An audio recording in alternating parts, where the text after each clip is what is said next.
Nicoletta e continuano le pilloline sulla leadership, sulle caratteristiche di un leader, secondo degli studi americani. La settima caratteristica è la personalità piacevole, perché le altre sono nelle pilloline precedenti. Nessuna persona non curata può diventare un leader di successo. La leadership richiede rispetto. Non verrà mai rispettato chi non abbia un punteggio alto su ogni aspetto relativo ad una personalità piacevole. Piacevole in che senso? Una personalità comunque congruente, una personalità ben curata, una personalità attenta, una personalità accorta, una personalità propositiva e positiva. Questo è importante nella leadership. Simpatia e comprensione. Sono importanti le caratteristiche di accettazione, comprensione, di empatia, vorrei dire, entrare in risonanza con le persone, entrare in, come si può dire, in connessione con le persone, riuscire a comprendere la loro essenza, i loro bisogni, le loro caratteristiche. Padronanza dei dettagli. Anche questo è importante, si commenta da sola. Un leader è colui che riesce ad avere una visione sia di insieme che una visione di dettaglio, riesce ad essere presente su più aspetti, su più fronti. Su questo vorrei veramente parlare un pochino di più, perché è il desiderio di assumersi una piena responsabilità. Cosa significa?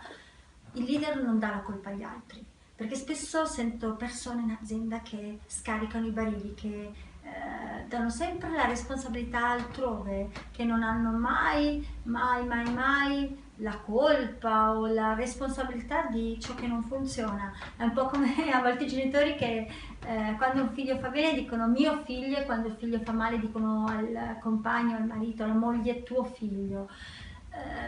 Cosa vuol dire responsabilità? La responsabilità significa l'abilità a rispondere. Nell'accesso comune la responsabilità è prendersi piena, come si può dire, piena possessione, non mi viene il termine, aiutatemi, Dani aiutami. Pieno possesso. Pieno possesso, ma non era quello il senso, comunque piena, sì, vorrei dire piena responsabilità, ma è una ripetizione, non mi avete colto, che lui, vedete, essere se stessi è la leadership anche qui, anche quando sbaglio, lo ammetto. La responsabilità è essere consapevoli che sia che non vada, che sia che vada quella cosa, ci ho messo del mio e quindi mi assumo pienamente il perché delle cose, l'avvenire delle cose. Scusate se sono un po' disfanica, ma mi piace farmi vedere anche per quello che sono in questo caso.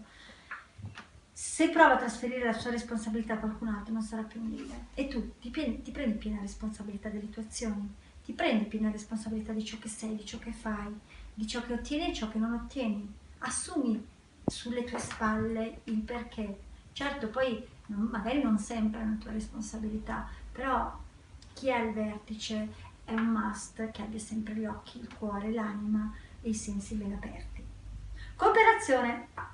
È importante cooperare, è importante fare in modo che si crei un team dove le persone si aiutano. Una volta era stato carino perché abbiamo la chat di gruppo di Brain Up e una persona non poteva fare ciò che era sua responsabilità fare quel giorno ed è stato bellissimo vedere come tutti gli altri ragazzi si sono ingegnati e adoperati per far sì che quella mancanza venisse sopperita. E è bello perché non è che se vinco io perdi tu o se perdo io vinci tu, è un vincere insieme.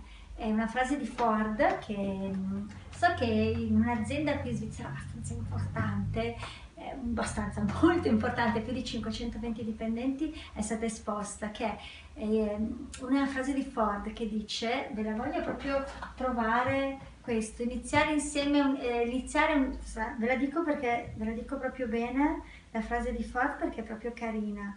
Henry Ford, frase leadership. Intanto Henry Ford, frase leadership.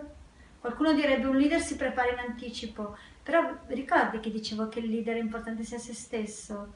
Per me l'essere me stessa mi porta a non dover preparare prima le cose, perché se le preparo prima non sono più me e quindi chi non mi accoglie come leader in questo senso, ok, perché un altro principio della leadership è non puoi piacere a tutti, sii te stesso sempre. Ecco la frase: mettersi insieme è un inizio, rimanere insieme è un progresso, lavorare insieme è un successo.